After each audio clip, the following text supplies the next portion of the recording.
So one more ATP is required. Required means utilized in the process of respiration. So one more ATP is utilized over here, and it will give rise only what? A DP molecule. So that's why you should have to remember that reaction number 1 and reaction number 3 used up the ATP molecule without any production. Okay.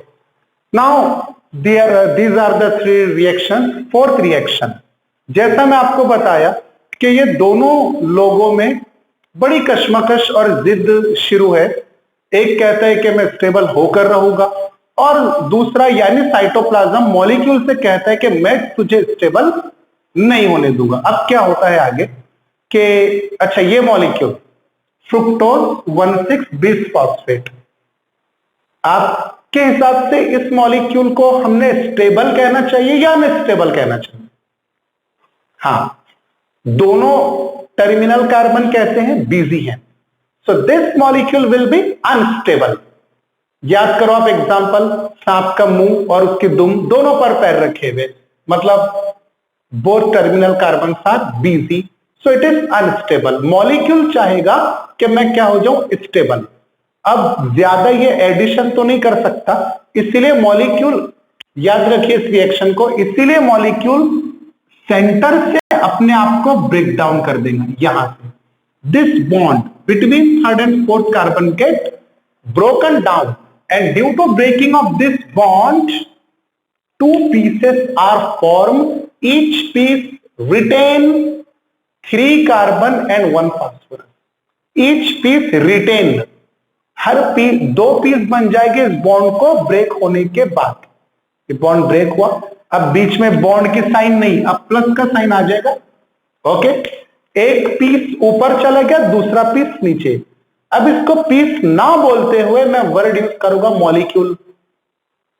Breakdown के बाद 1 molecule with 3 carbon and phosphorus, another molecule also with 3 carbon and 1 phosphorus.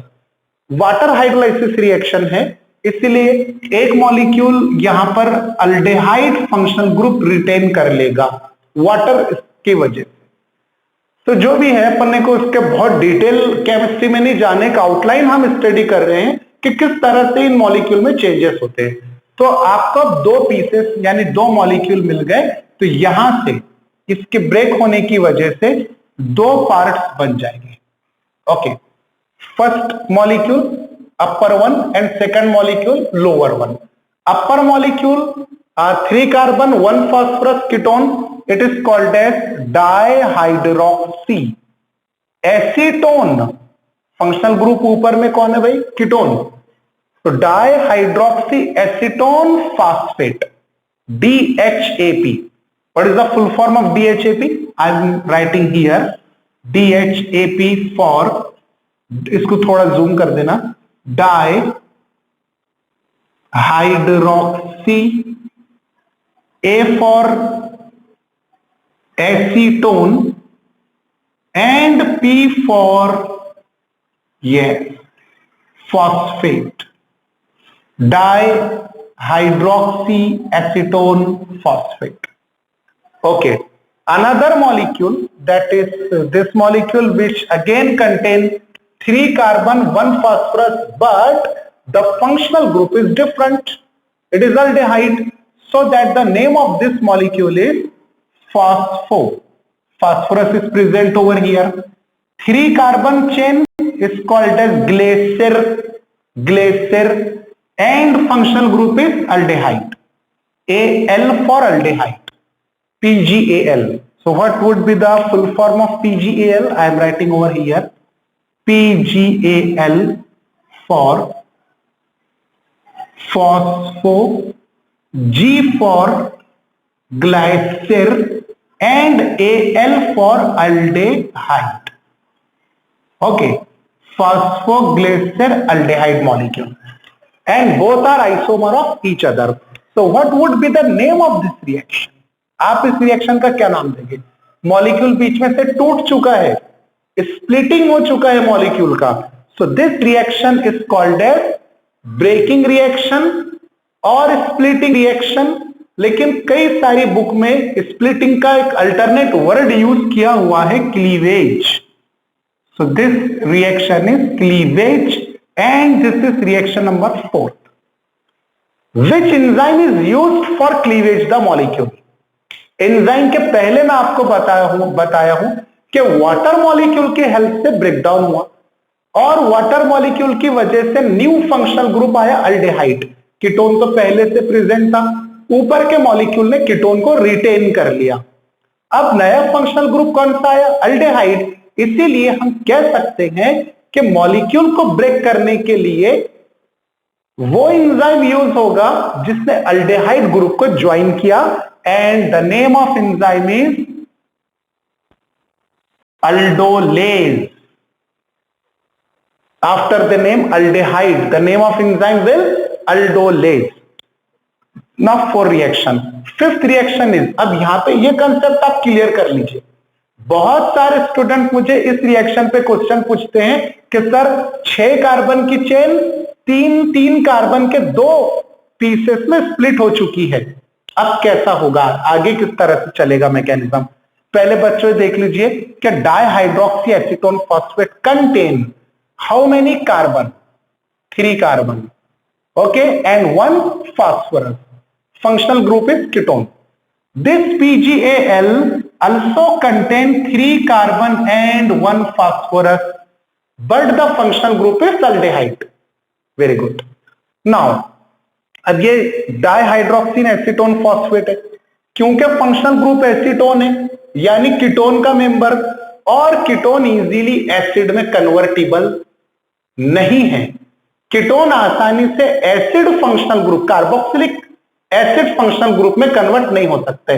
Carboxylic acid में convert हो सकता है easily aldehyde, और glycolysis में आगे सब एसिड आने वाले हैं, तो ये प्रायोरिटी सेल जो है एसिड में कन्वर्ट होने की प्रायोरिटी डीएचएपी को नहीं देगा, क्योंकि इसके पास में कीटोन फंक्शनल ग्रुप है। प्रायोरिटी किसको मिलेगी? पीजीएल को।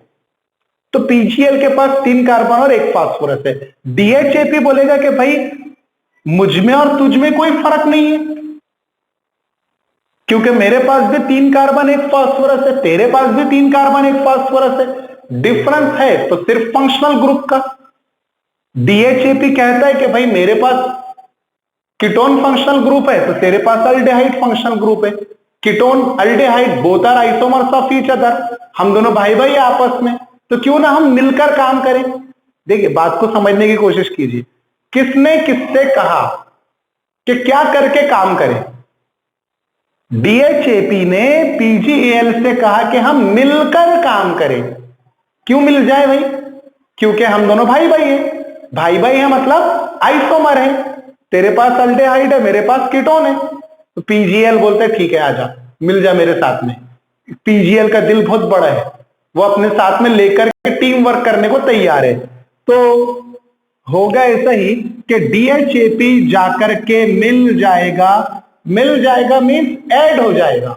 यहाँ पे एडिटिव रिएक्शन हो रही है, कार्बन में कार्बन ऐड हो जाएंगे, फास्फोरस में फास्फोरस ऐड हो जाएगा।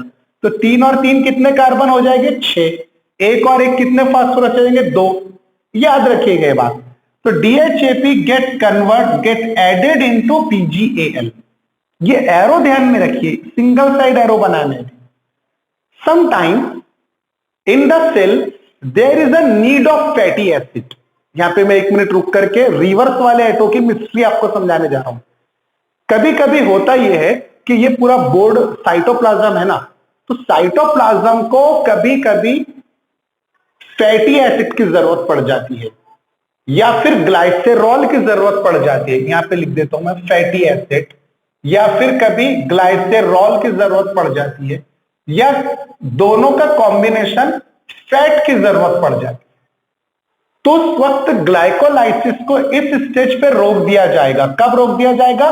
जब सेल को फैट की जरूरत है या फैटी एसिड की जरूरत है या फिर ग्लाइसेरॉल की जरूरत है, तब ग्लाइकोलाइसिस इस स्टेज पे रोक दी जाएगी और पीजीएल का मॉलिक्यूल वापस कन्वर्ट हो जाएगा अपने आइसोमर में, मींस डीएचएपी में। इसीलिए बुक में जब आप डायग्राम देखते हैं तो यहां पे रिवर्सिबल एरो है, because both are isomers of each other, and conversion of DHAP into PGL or the conversion of PGAL into DHAP is which type of reaction? Simple, it is isomerization reaction, and enzyme work is isomerase, and this is reaction number 5th. This is reaction number 5th. तो यहां तक means right from glucose up to reaction number 5, glucose molecule actually converting itself into many different intermediate to prepare for production of ATP. आप समझने की कोशिश करें इस topic को। ग्लूकोज अपने आप को कन्वर्ट करते करते प्रिपेयर करने की कोशिश कर रहा है ताकि वो एटीपी गिव ऑफ करे, एटीपी प्रोड्यूस करे, एटीपी पे ऑफ करे। तो प्रिपेयर हो गया, this is the preparatory phase, and PGAL, this is also important talk to you. PGAL इज called as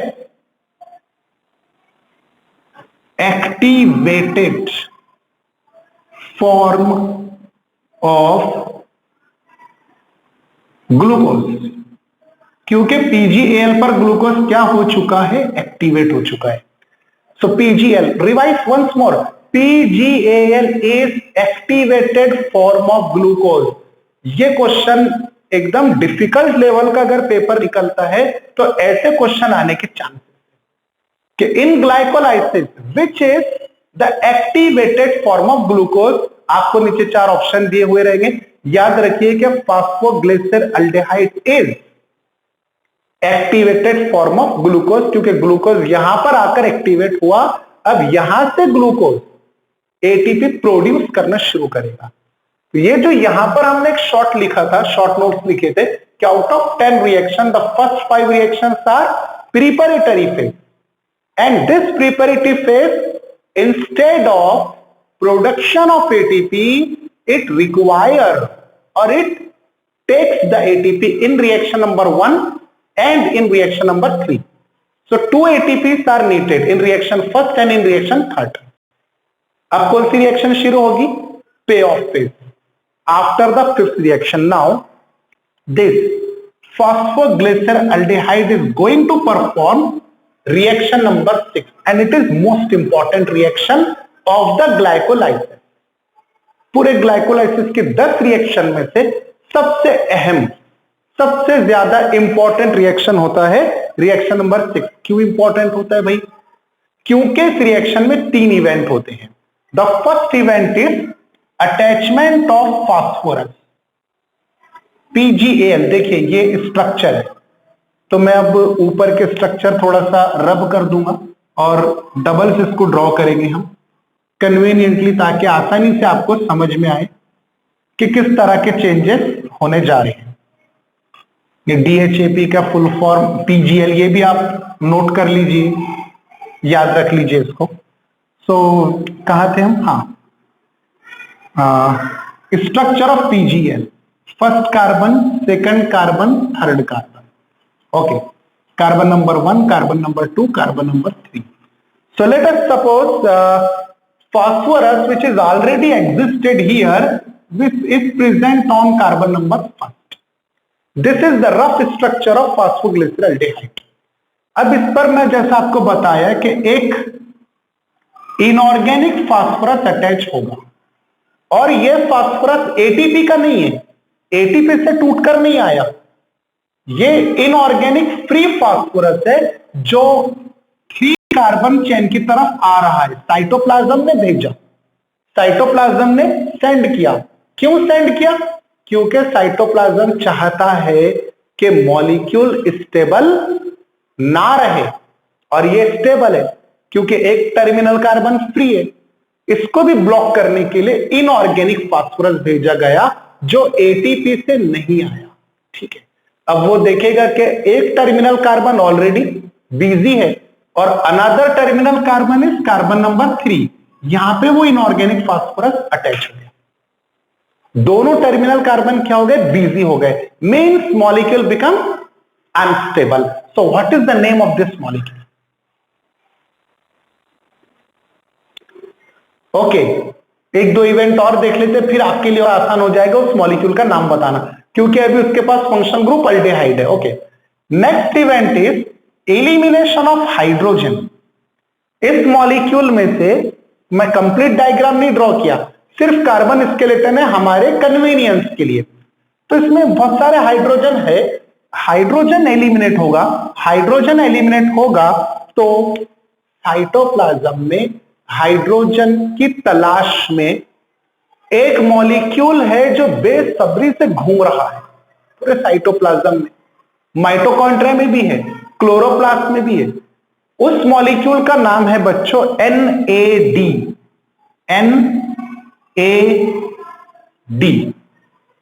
आप मेरा फोटोसिंथेसिस वाला लेक्चर अगर देखेंगे तो मैं उसमें आपको NADP का फुल फॉर्म बताया।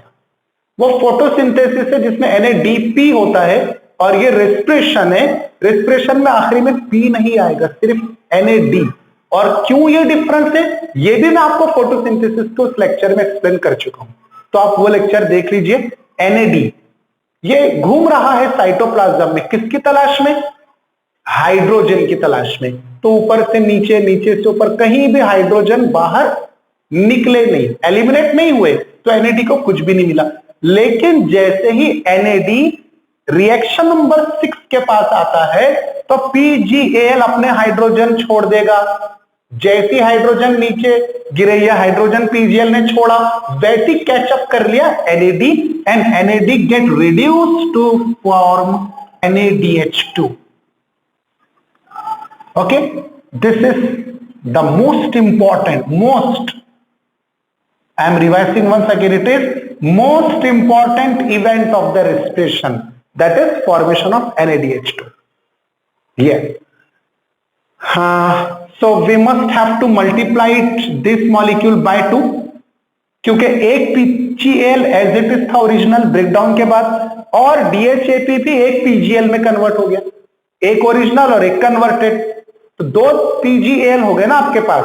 तो PgAl को 2 से मल्टीप्लाई करेंगे, आगे आने वाले सभी सबस्ट्रेट को 2 से मल्टीप्लाई करना अनिवार्य रहेगा, यानी जरूरी रहेगा। और सिर्फ सबस्ट्रेट ही नहीं, बल्कि जितने इंटरमीडिएट बीच में आएंगे, जितने एंजाइम बीच में आएंगे, सबको 2 से मल्टीप्लाई करना पड़ेगा। आप समझ गए ना क्यों? क्योंकि एक मॉलिक्यूल क्लीवेज के बाद ओरिजिनल बना और DHAP कन्वर्ट हो गया उसी मॉलिक्यूल में, तो 2 मॉलिक्यूल हो गए।